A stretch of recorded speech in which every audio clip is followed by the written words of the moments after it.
बिस्मिल्लाहिर्रहमानिर्रहीम। अस्सलामु अलैकुम स्टूडेंट। आज इंशाल्लाह हम नेक्स्ट करंट अफेयर एमसीक्यूज 2024 पढ़ेंगे for all the competitive examination like KPPSC, FPSC, PPSC, NTS and ISSB. So let's start करते हैं। हमारे पास फर्स्ट एमसीक्यूज है when the Indian prime minister Narendra Modi sworn in for his third term. भारतीय वजीर आजम नरेंद्र मोदी ने अपनी तीसरी मुद्दत का हलफ कब उठाया? So it's answer is Narendra Modi ने तीसरी मर्तबा हलफ उठाया on June 9। So Shri Narendra Modi was स्worn in Indian prime minister for the third term. ये इनकी तीसरी मर्तबा है। 9 जून को इसने हलफ उठाया 2024 को और ये इनकी थर्ड कंसेक्टिव टर्म्स है। इनके अपोजिशन लीडर के बारे में देखते हैं। Who was nominated to lead Indian opposition in parliament. Bharat की पार्लियामेंट में हिज़्ब इख्तिलाफ की क़यादत के लिए किसको नामजद किया गया? So it's answer is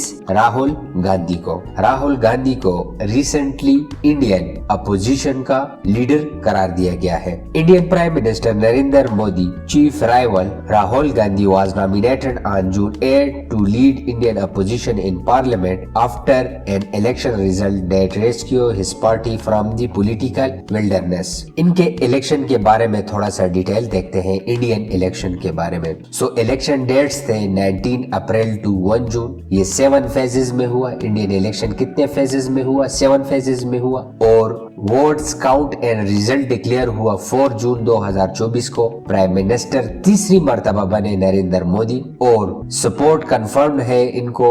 293 MP supported Droupadi Murmu the president of India. Modi first कोalition government with Telugu Desam party and Janata Dal United as a main allies of the BJP, जो कि नरेंद्र मोदी के ये दोनों एलाइज है। एलिजिबल वोटर है 968 million out of 1 billion people, जो कि 70% टोटल पॉपुलेशन के बनते हैं। लार्जेस्ट एवर इलेक्शन इस बार 2024 का रहा इनका, जो 44 दिनों तक चला। Second early to the 1951 to 52 Indian general election. और मेन पॉलिटिकल पार्टीज थी BJP, Bharatiya Janata Party, Indian National Developmental Inclusive Alliance, ये 2 मेन पार्टियां थी। क्रिटिसिज्म इस पे इलेक्शन में किस चीज पे हुआ? तो lack of action of hate speeches, EVM malfunction, suppression of political opponents. This is the 3 main criticism of the elections. Election outcomes क्या निकले? सो बीजेपी ने जीते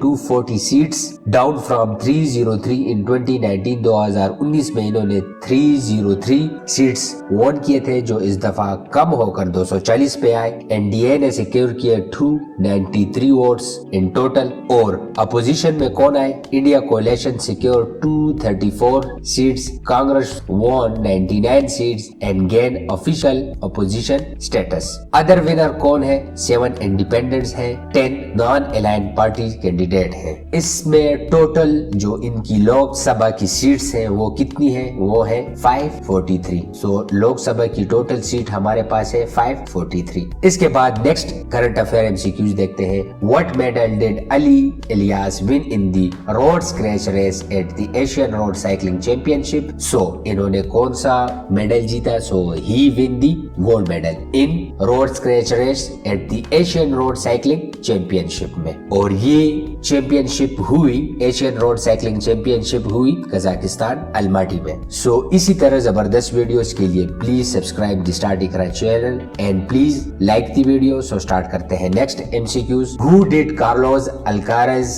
defeat to win his maiden French Open? Carlos Alcaraz ने अपना पहला French open जीतने के लिए किसको शिकस्त दी? सो इन्होंने शिकस्त दी अलेक्जेंडर ज़वेरेव को और विन किया French Open. Carlos outlasted German Alexander Zverev to win the maiden French Open and become the youngest. और इसमें जो नोट करने की बात है वो ये है कि he is the youngest man to capture the grand slams title on all 3 surfaces with 6-3, 2-6, 5-7, 6-1 and 6-2 victory in an beating final. Next current affair MCQs हमारे पास है। What significant initiative did the Sindh Institute of Child Health and Neurology launch. So इन्होंने कौन सा नया initiative start किया है? So they started the शरिया compliant human milk bank. This is the new initiative of the Sindh Institute of Child Health and Neurology children hospital Korangi. Next current affair MCQs हमारे पास है। Who won the French Open women singles title. So ये जीता है Iga Swiatek ने। Iga Swiatek win the French Open women single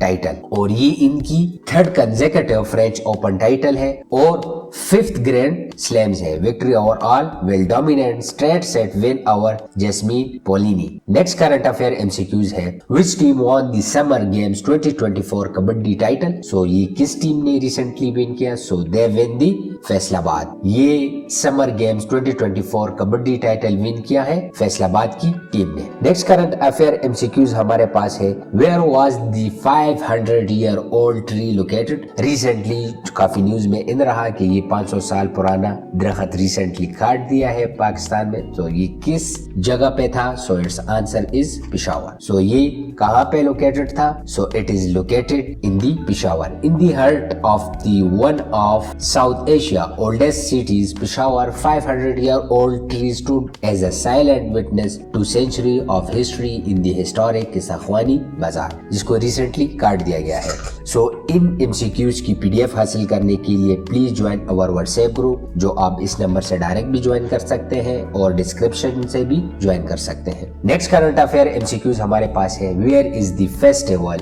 जिश्न काग held. जिश्न काग कहाँ मुनक्किद होता है पाकिस्तान में? सो दे हेल्ड इन काग जिट्टी डिस्ट्रिक्ट हरिपुर में। ये मेला जो बहुत इंटरनेशनल टाइप मेला है, ये मुनक्किद होता है काग जिट्टी डिस्ट्रिक्ट हरिपुर में और इसमें पार्टिसिपेट करते हैं। फ्राइडे के दिन ये मुनक्किद होता है। National and international tent pegging player enthusiastically participating in this festival. Next current affair MCQs है। What is the UN prediction regarding Earth's temperature over the next 5 years? अक़वाम मुत्तहिदा की पेश गोई के मुताबिक अगले 5 सालों में जमीन की दर्जा हरारत के बारे में क्या इम्कान है? जी रिसेंटली उन्होंने रिपोर्ट पेश की है। So its answer is an 80% chance of temporary exceeding 1.5 centigrade. उन्होंने कहा है कि अगले कुछ सालों में 80% चांस है कि टेम्परेचर 1.5 सेंटीग्रेड से एक्सीड कर जाए। The World Meteorological Organization said that is an 80% chance that the global average temperature will exceed 1.5 degrees Celsius about pre-industrial level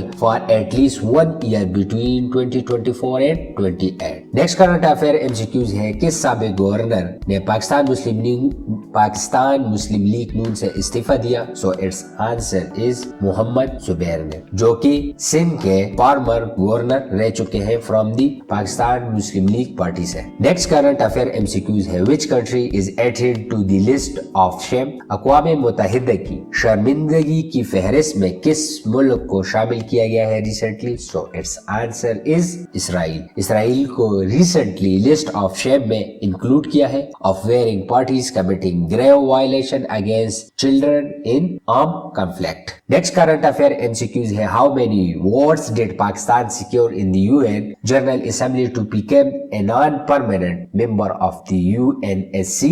Pakistan ने अक़वाम मुत्तहिदा की जनरल असेंबली में गैर मुस्तकिल रुकन बनने के लिए कितने वोट हासिल किए? So it's answer is 182 votes. So Pakistan ने हासिल की 182 votes in the 193 member general assembly, far more than the required 124 votes representing 2/3 majority. Next current affair MCQs है। What medal did Mahnoor Ali win at the Lion Junior City Open 2024? So it's answer is gold. Mahnoor Ali an 11-year-old Pakistani squash prodigy achieved a significant milestone by clinching the gold medal in the under-13 category at the Lion Junior City Open 2024 held in Singapore, defeating Tan Ching Sum of Hong Kong. So इसी तरह जबरदस्त videos के लिए please like the start Iqra videos and please subscribe the start Iqra channel and please अपनी राय का इजहार comment box में हमारे साथ जरूर कीजिएगा and thank you very much.